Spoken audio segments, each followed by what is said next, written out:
नमस्कार मित्रों, YouTube channel में आपका स्वागत है। दोस्तों, आज हम हिंदी साहित्य के इतिहास का नेक्स्ट पार्ट लेकर आए हैं।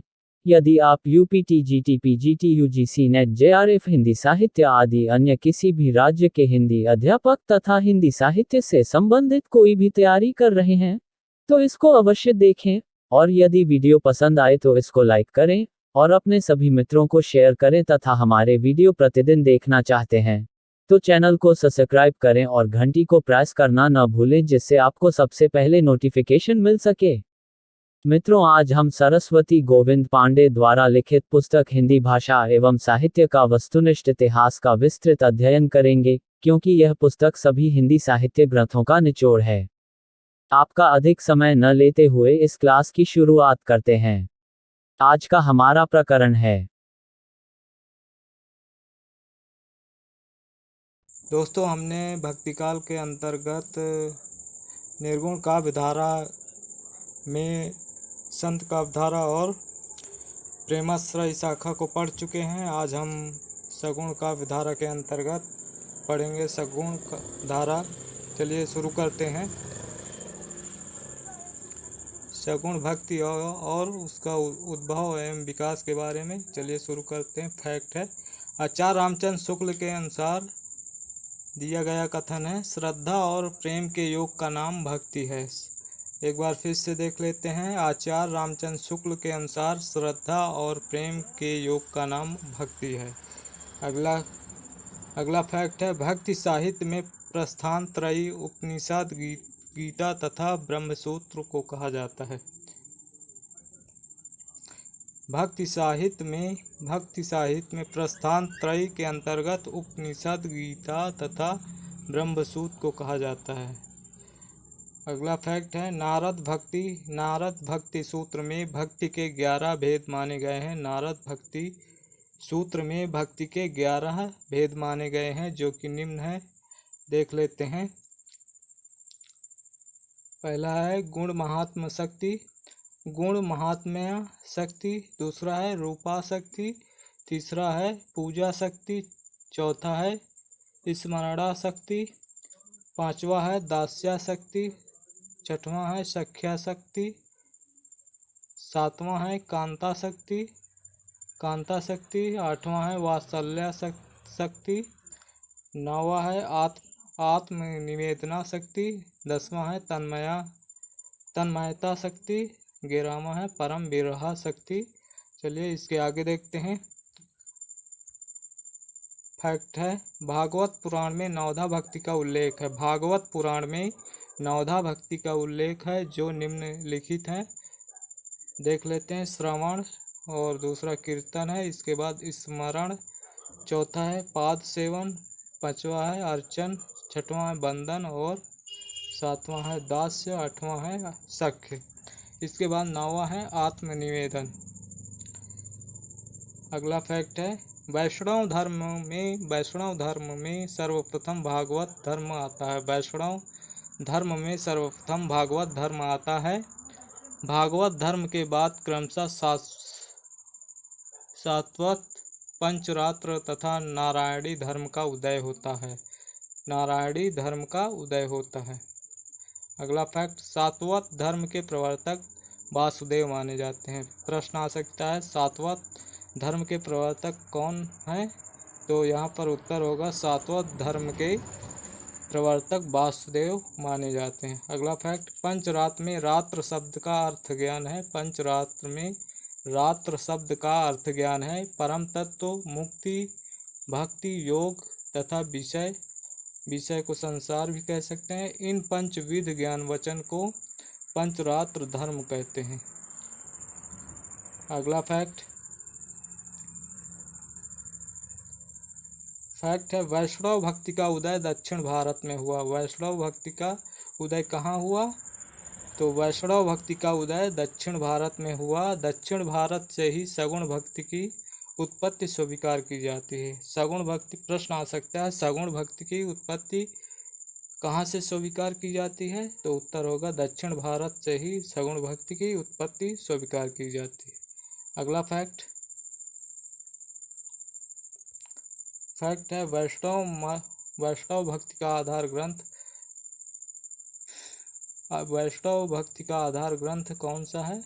तो वैष्णव भक्ति का आधार ग्रंथ है भागवत महापुराण माना जाता है। वैष्णव भक्ति का आधार ग्रंथ भागवत महापुराण माना जाता है। अगला फैक्ट, वैष्णव भक्ति के आदि आचार्य रामानुजाचार्य माने जाते हैं। वैष्णव भक्ति के आचार्य कौन है? तो वैष्णव भक्ति के आदि आचार्य रामानुजाचार्य माने जाते हैं। अगला फैक्ट है, वैष्णव भक्ति के संप्रदाय, आचार एवं दर्शन। दोस्तों, विभिन्न संप्रदाय और आचार दिए गए हैं, उनके बारे में चलिए पढ़ते हैं। पहले संप्रदाय दिया हुआ, उसके बाद प्रवर्तक। चलिए देखते हैं। श्री संप्रदाय के प्रवर्तक हैं रामानुजाचार्य। श्री संप्रदाय के प्रवर्तक हैं रामानुजाचार्य। रामानुजाचार्य का समय है 1016 ईस्वी से 1127 ईस्वी। और रामानुजाचार्य के गुरु हैं यादव प्रकाश। और रामानुजाचार्य का दर्शन है विशिष्टाद्वैतवाद। और रामानुजाचार्य का जन्म स्थान है कांचीपुरम, जो कि कांचीपुरम है दक्षिण भारत में। अगला संप्रदाय है ब्रह्म संप्रदाय। ब्रह्म संप्रदाय के प्रवर्तक हैं माधवाचार्य। माधवाचार्य का जन्म समय है 1199। और इनका दर्शन है, माधवाचार्य का दर्शन है द्वैतवाद, जो कि माधवाचार्य का जन्म स्थान है वेलीग्राम। अगला संप्रदाय है रुद्र संप्रदाय। रुद्र संप्रदाय के प्रवर्तक हैं विष्णु स्वामी। और इनका समय है 1300 ईस्वी। और इनका दर्शन है, विष्णु स्वामी का दर्शन है शुद्ध अद्वैतवाद। विष्णु स्वामी का दर्शन है। अगला है सनकादि संप्रदाय। सनकादि संप्रदाय के प्रवर्तक हैं निम्बार्काचार्य। और निम्बार्काचार्य का समय है 1114 ईस्वी से 1162 ईस्वी। और निम्बार्काचार्य के गुरु का नाम है नारद मुनि। और इनका दर्शन है अद्वैतवाद, जो कि निम्बार्काचार्य का जन्म स्थान है निम्बापुर, जो कि निम्बापुर है वेल्लरी जिला में है।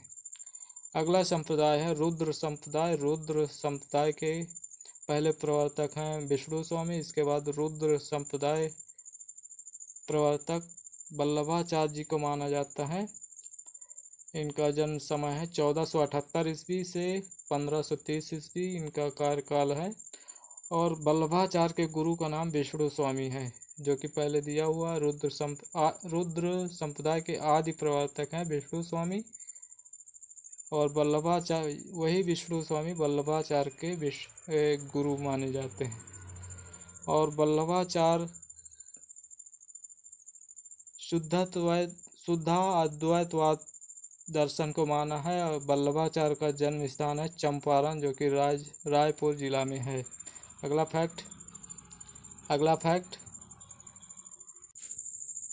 फैक्ट, रुद्र संप्रदाय के आदि प्रवर्तक विष्णु स्वामी हैं। रुद्र संप्रदाय के आदि प्रवर्तक विष्णु स्वामी हैं, किंतु कई विद्वान इसका प्रवर्तक वल्लभाचार्य को मानते हैं। अगला फैक्ट, दक्षिण भारत के वैष्णव भक्तों को अलवार कहा जाता है। दक्षिण भारत के वैष्णव भक्तों को आलवार कहते हैं। आलवारों ने कृष्ण और राम दोनों की आराधना की है। अगला फैक्ट है, आलवारों का संबंध दक्षिण भारत के केरल प्रांत से है। और आलवारों की संख्या 12 है, जो कि इस प्रकार है। तमिल नाम है आलवारों का, तमिल नाम है, देख लेते हैं। मोयग्गय आलवार, जो इनका संस्कृत नाम है सरोयुगीन। और दूसरे हैं भूतांतालवार, इनका संस्कृत नाम है भूत योगिन। और तीसरे हैं पयालवार, इनका संस्कृत नाम है महोगिन या भ्रांति योगिन। और चौथे हैं नम्न आलवार, इनका संस्कृत नाम है भक्तिसार। पांचवें हैं नम्मालवार, इनका संस्कृत नाम है षटकोपाचार। षटकोपाचार नम्मालवार का संस्कृत नाम है षटकोपाचार। छठवें हैं मधुर कवि आलवार, इनका संस्कृत नाम है मधुर कवि। सातवें हैं कुलशेखर आलवार, इनका संस्कृत नाम है कुलशेखर। आठवें हैं पैरो आलवार, इनका संस्कृत नाम है विष्णुचरित। और नौवीं हैं आंडाल आलवार, जो कि ये महिला संत है, ये महिला है, इनका संस्कृत नाम है गोदा। 10वां है टोडर डिपोडो आलवार, इनका संस्कृत नाम है भक्ता घिरेणु। 11वां है तिरुप्पान आलवार, इनका संस्कृत नाम है योगी वाहन। 12वें हैं तिरुमंगई आलवार का संस्कृत नाम है परकाल। अगला फैक्ट है आलवार संतों में सर्वाधिक लोकप्रिय षटकोप थे। षटकोप जिनका तमिल नाम है नम्मालवार। आलवार संतों में सर्वाधिक लोकप्रिय षटकोप थे। इन्होंने निम्न पुस्तकों की रचना की है, जो कि इस प्रकार षटकोप की रचना देख लेते हैं। तिरुवाइमोली और दूसरी है तिरुविरुतम, तीसरी है तिरुवर्ग सरियम, चौथी है पेरियति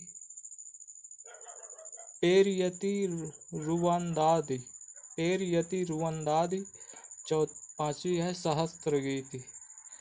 ये हैं सभी षटकोप की रचनाएं। इसके बाद अगला फैक्ट, 7वें आलवार संत केरल के चेरवंशी राजा कुलशेखर ने पेरुमाल तिरुभोवी नामक ग्रंथ की रचना की है। यहाँ पर प्रश्न उठता है कि कुलशेखर की रचना का क्या नाम है, तो उत्तर होगा पेरुमाल तिरुभोवी ग्रंथ है। अगला फैक्ट आलवार संतों के लोक प्रचलित 4 पदों को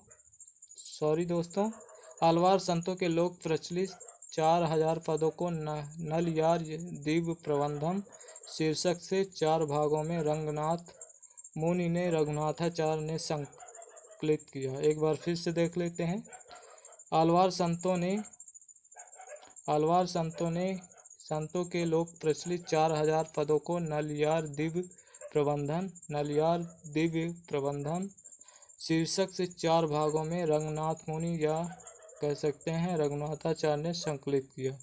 अगला फैक्ट है रघुनाथाचार्य या रंगनाथ मुनि को श्री संप्रदाय का प्रथम आचार्य माना जाता है। श्री संप्रदाय के प्रवर्तक हैं दोस्तों रामानुजाचार्य को माना जाता है।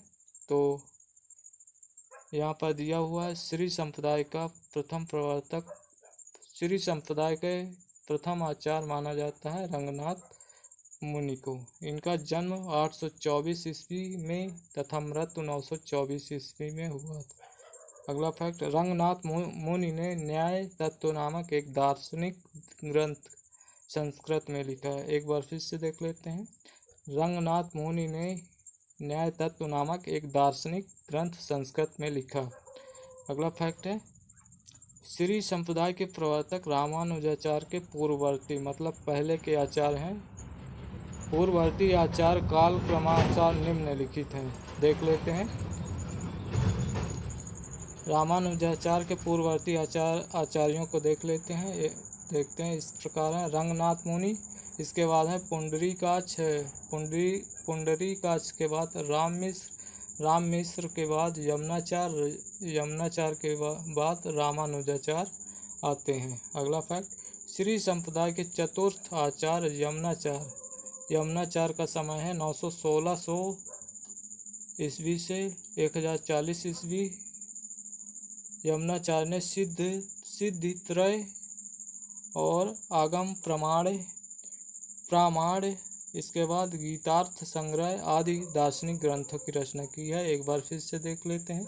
श्री संप्रदाय के चतुर्थ आचार्य यमुनाचार्य ने सिद्धित्रय आगम्य प्रामाण्य इसके बाद गीतार्थ संग्रह आदि दार्शनिक ग्रंथों की रचना की है।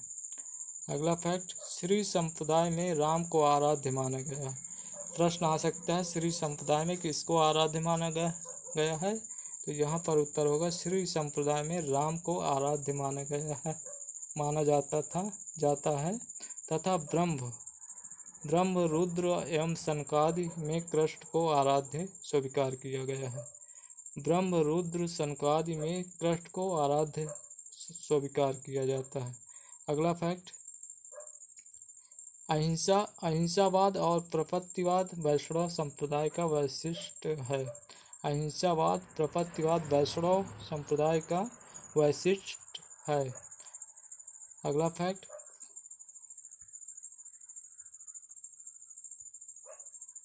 प्रपत्तिवाद को शरणागति भी कहा जाता है। प्रपत्तिवाद को शरणागति भी कहा जाता है। वैष्णव संप्रदाय में प्रपत्ति या शरणागति के 6 अंग माने जाते हैं।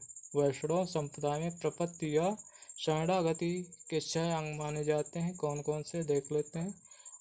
नंबर 1 अनुकूल का संकल्प। नंबर 2 प्रतिकूल का त्याग। नंबर 3 रक्षा का विश्वास। नंबर 4 गृह तत्व त्वरण। इसके बाद 5वां है आत्म निक्षेप। 6वां है कार्पण्यता। चलिए अगला फैक्ट देखते हैं। शंकराचार्य का जन्म 8वीं शताब्दी के आसपास केरल में हुआ। प्रश्न आ सकता है शंकराचार्य का जन्म कब और कहाँ हुआ था, तो शंकराचार्य का जन्म 8वीं शताब्दी के आसपास केरल में हुआ था। अगला फैक्ट, शंकराचार्य ने अद्वैत वेदांत की स्थापना की तथा प्रस्थान त्रय का भाष्य किया। शंकराचार्य ने अद्वैत वेदांत की स्थापना की तथा प्रस्थान त्रय का भाष्य किया। अगला फैक्ट है शंकराचार्य के गुरु का नाम गोविंद योगी था। शंकराचार्य के गुरु का नाम गोविंद योगी था। शंकराचार्य ने स्मार्त संप्रदाय का प्रवर्तन किया जो पंचदेवोपासना पर आधारित है। किसमें आधारित है? पंचदेवोपासना पर आधारित है। अगला फैक्ट, कुछ विद्वान शंकराचार्य को प्रसन्न बौद्ध भी कहते हैं। कुछ विद्वान शंकराचार्य को प्रसन्न बौद्ध भी कहते हैं क्योंकि इनके गुरु के गुरु दोस्तों इनके शंकराचार्य के गुरु गौड़पाद बौद्ध थे। इनके गुरु के गुरु गौड़पाद बौद्ध थे। अगला फैक्ट, दक्षिण के शैव भक्तों को नयनार कहा जाता है। दक्षिण के शैव भक्तों को नयनार कहा जाता है जिनकी संख्या 63। नयनार भक्तों की संख्या 63 बताई जाती है। अगला फैक्ट, दक्षिण के अलवार संतों की भाषा तमिल है। ये दक्षिण भारत से बिलोंग करते थे और इनकी भाषा तमिल थी। अगला फैक्ट, अलवार संतों में प्रसिद्ध एकमात्र महिला अंदाल या आप कह सकते हैं गोदा को दक्षिण की मीरा कहा जाता है।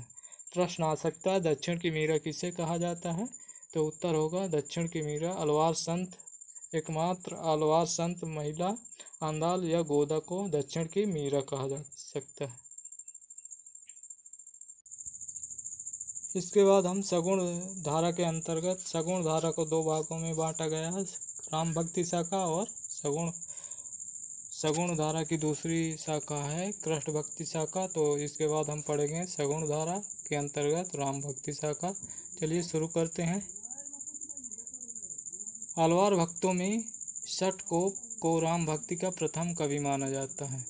अलवार भक्तों में षटकोप को राम भक्ति का प्रथम कवि माना जाता है। किसको? षटकोप को। इनकी पुस्तक सहस्त्र गीत किनकी पुस्तक? षटकोप की पुस्तक सहस्त्र गीत में राम की उपासना का उल्लेख मिलता है। अगला फैक्ट, 7वें अलवार कुलशेखर भी राम के अनन्य भक्त थे। 7वें अलवार कुलशेखर दोस्तों अलवारों की संख्या कितनी थी? 12 अलवारों की संख्या थी। अलवारों की संख्या 12 थी जिसमें 7वें अलवार कुलशेखर भी राम के अनन्य भक्त थे। अगला है श्री संप्रदाय के आदि आचार्य रंगनाथ मुनि को राम भक्ति परंपरा का प्रथम आचार्य माना जाता है। एक बार फिर से देख लेते। श्री संप्रदाय के आदि आचार्य रंगनाथ मुनि को राम भक्ति परंपरा का प्रथम आचार्य माना जाता है। अगला फैक्ट, श्री संप्रदाय में विष्णु और लक्ष्मी की उपासना मान्य है। प्रश्न आ सकता है श्री संप्रदाय में किसकी उपासना मान्य है? तो उत्तर होगा श्री संप्रदाय में विष्णु और लक्ष्मी की उपासना मान्य है। अगला फैक्ट है रामानुजाचार्य ने अद्वैत वेदांत का खंडन कर विशिष्टा अद्वैतवाद की स्थापना की, जिसके अनुसार ब्रह्म के ही अंश जगत के सारे प्राणी हैं। एक बार फिर से देख लेते हैं। रामानुजाचार्य ने अद्वैत वेदांत का खंडन कर विशिष्टा अद्वैतवाद की स्थापना की, जिसके अनुसार ब्रह्म के ही अंश जगत के सारे प्राणी हैं। अगला फैक्ट है अलवार षटकोप के 5 पीढ़ी के पीछे रामानुजाचार्य हुए हैं। अलवार संत षटकोप के 5 पीढ़ी के पीछे रामानुजाचार्य हुए हैं। षटकोप की रचना है सहस्त्र गीत है। अगला फैक्ट रामानुजाचार्य को शेष या लक्ष्मण का अवतार माना जाता है। प्रश्न बन सकता है कि रामानुजाचार्य को किसका अवतार माना जाता है? तो प्रश्न का उत्तर होगा रामानुजाचार्य को शेष या लक्ष्मण का अवतार माना जाता है। अगला फैक्ट श्री संप्रदाय की प्रधान गद्दी तोताद्री में स्थापित है। श्री संप्रदाय की प्रधान गद्दी कहाँ स्थापित है? तोताद्री में स्थापित है। अगला फैक्ट रामानुजाचार्य की 14वीं या 15वीं शिष्य परंपरा में प्रसिद्ध स्वामी रामानंद हुए। दोस्तों रामानुजाचार्य की 14वीं या 15वीं शिष्य परंपरा में सुप्रसिद्ध स्वामी रामानंद हुए। अगला फैक्ट है हिंदी में राम काव्य के पुरुषकर्ता रामानंद माने गए। हिंदी में राम काव्य के पुरुषकर्ता कौन माने गए? रामानंद। अगला फैक्ट है हजारी प्रसाद द्विवेदी का कथन है, देख लेते हैं। कथन बहुत इम्पोर्टेंट होते हैं, चलिए देखते हैं। हजारी प्रसाद द्विवेदी का कथन है मध्य युग की समग्र स्वाधीन चिंता के गुरु रामानंद ही थे। एक बार फिर से देख लेते हैं। मध्य युग की समग्र स्वाधीन चिंता के गुरु रामानंद ही थे। अगला फैक्ट रामानंद के गुरु का नाम राघवानंद था। रामानंद के गुरु का नाम राघवानंद था। अगला फैक्ट हजारी प्रसाद द्विवेदी ने रामानंद को आकाश धर्मा गुरु कहा है। हजारी प्रसाद द्विवेदी ने रामानंद को क्या कहा है?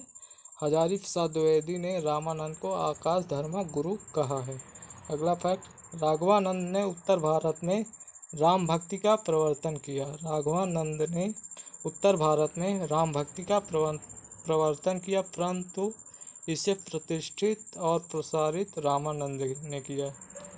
अगला फैक्ट रामानंद 14वीं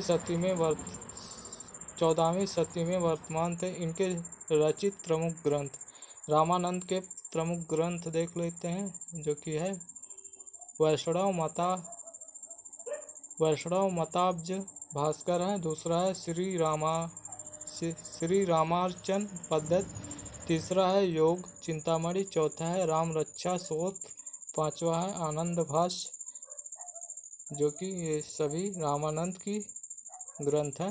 एक बार फिर से देख लेते हैं। वैष्णव मताब्ज भास्कर, दूसरा है श्री रामार्चन पद्धति, तीसरा है योग चिंतामणि, चौथा है राम रक्षा स्तोत्र, पांचवा है आनंद भाष्य। अगला फैक्ट है रामानंद रचित प्रमुख काव्य पंक्ति देख लेते हैं।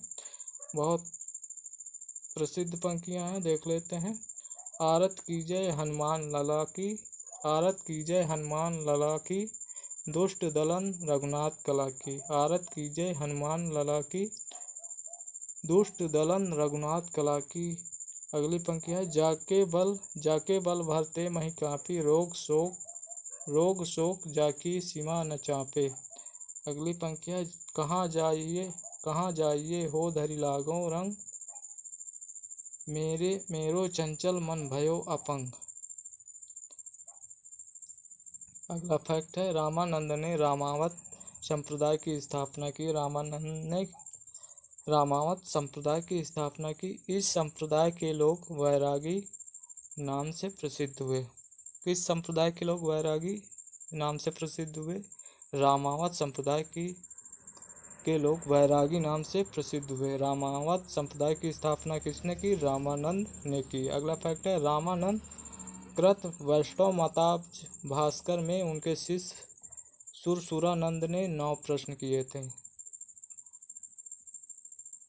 इसके आगे है, जिनके उत्तर में राम तारक मंत्र की विस्तृत व्याख्या, अहिंसा का महत्व इत्यादि विषय है। अगला फैक्ट है, रामानंद के 12 शिष्य थे, जिनमें आचार्य शुक्ल, हजारी प्रसाद द्विवेदी, राम कुमार वर्मा के अनुसार अपने अपने अनुसार माने हैं। देख लेते हैं। रामचंद्र शुक्ल के अनुसार है, इनके अनुसार देख लेते हैं। अनंतानंद, दूसरे हैं सुखानंद, इसके बाद सुरसुरानंद, इसके बाद नरहरियानंद, इसके बाद भावानंद, इसके बाद पीपा के बाद है कबीरदास, फिर सेन, फिर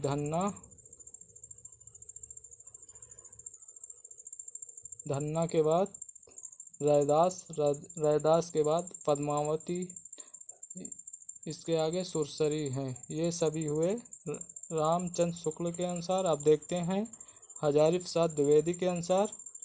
देख लेते हैं। हजारी प्रसाद द्विवेदी के अनुसार आसानंद, ये सभी अलग अलग विद्वानों द्वारा अपने अनुसार रामानंद के 12 शिष्यों को माने थे। हजारी प्रसाद द्विवेदी के अनुसार आसानंद, इसके बाद सुखानंद के बाद सुरसुरानंद के बाद परमानंद के बाद भावानंद, फिर पीपा जो कि राजपूत थे, कबीरदास को कौन नहीं जानता, ये जुलाहा थे। और इसके बाद सेन जो कि नाई थे, धन्ना जो कि जाट थे, धन्ना जाट थे, रैदास चमार थे, महानंद, इसके बाद श्री आनंद। अब देखते हैं दूसरे विद्वान के अनुसार जो कि राम कुमार वर्मा के अनुसार अनंतादास के बाद सुखानंद के बाद सुरेश्वरानंद के बाद नरहरियानंद के बाद भावानंद के बाद योगानंद के बाद पीपा के बाद कबीर के बाद सेन। ये सभी राम कुमार वर्मा के अनुसार हैं। सेन के बाद धन्ना के बाद रैदास के बाद पद्मावती आदि हैं। ये सभी राम कुमार वर्मा के अनुसार थे, रामानंद के शिष्य। अगला फैक्ट है, अनंतानंद के शिष्य कृष्णदास पैहारी सर्वप्रथम गलता जो कि अजमेर में है, रामानंद संप्रदाय की गद्दी स्थापित की। किसने स्थापित की? अनंतानंद के शिष्य कृष्णदास पैहारी गलता में स्थापित की।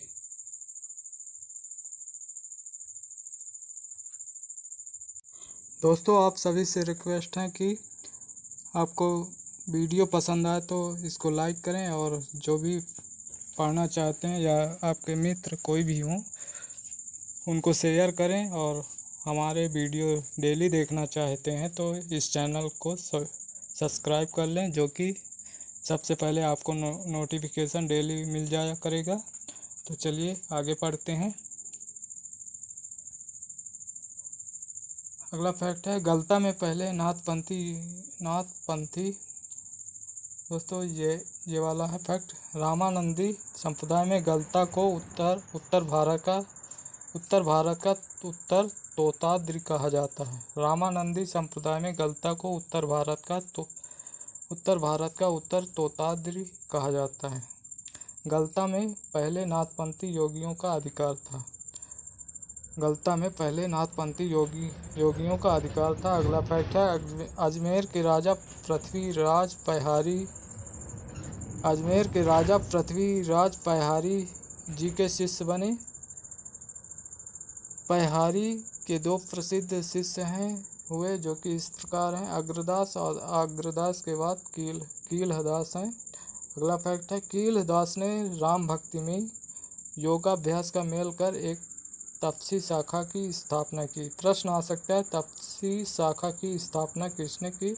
तो तपसी शाखा की स्थापना कीलदास ने की। अगला फैक्ट है, कीलदास के शिष्य द्वारकादास थे। कीलदास के शिष्य कौन थे? द्वारकादास थे। इनके संबंध में नाभादास ने भक्तमाल में, तो नाभादास की रचना है भक्तमाल में लिखा है, नाभादास ने भक्तमाल में लिखा है, अष्टांग योगटन त्यागियों द्वारकादास जनै जानै दूनी। एक बार फिर से देख लेते हैं। अष्टांग योग तन त्यागियों द्वारकादास जानै दूनी। अगला फैक्ट है, अग्रदास ने राम भक्ति परंपरा में रसिक भाव का समावेश किया। अग्रदास ने राम भक्ति में रसिक भाव का समावेश कर रसिक संप्रदाय की स्थापना की। अगला फैक्ट है, रसिक संप्रदाय के प्रमुख कवि हैं जो कि इस प्रकार हैं, देख लेते हैं। बालकृष्ण, जो कि इनका उपनाम है, बाल अली, दूसरे हैं रसमाला, तीसरे हैं रामशरण प्रेमकली, चौथे हैं प्रयागदास, पांचवें हैं राम गुलाम द्विवेदी, छठवें हैं रीवा नरेश महाराज रघुराज सिंह। अगला फैक्ट है, अग्रदास ने अपनी गद्दी जयपुर के पास रायवास में स्थापित किया। अग्रदास ने अपनी गद्दी जयपुर के रायवास में स्थापित किया। रसिक संप्रदाय में इन्हें अग्राली भी कहा जाता है। अग्राली किसे कहा जाता है? अग्रदास को अग्राली कहा जाता है। अग्रदास द्वारा रचित प्रमुख ग्रंथों को देख लेते हैं, जो कि इस प्रकार है। पहला है हितोपदेश उपखाड़ा बामनी, दूसरी है ध्यान मंजरी में विषय वस्तु है रसिक उपासना का सिद्धांत ग्रंथ है ध्यान मंजरी। अगला है राम ध्यान मंजरी। इसके बाद कुंडलिया में नीति परक विषय वस्तु है। इसके बाद अष्टायाम या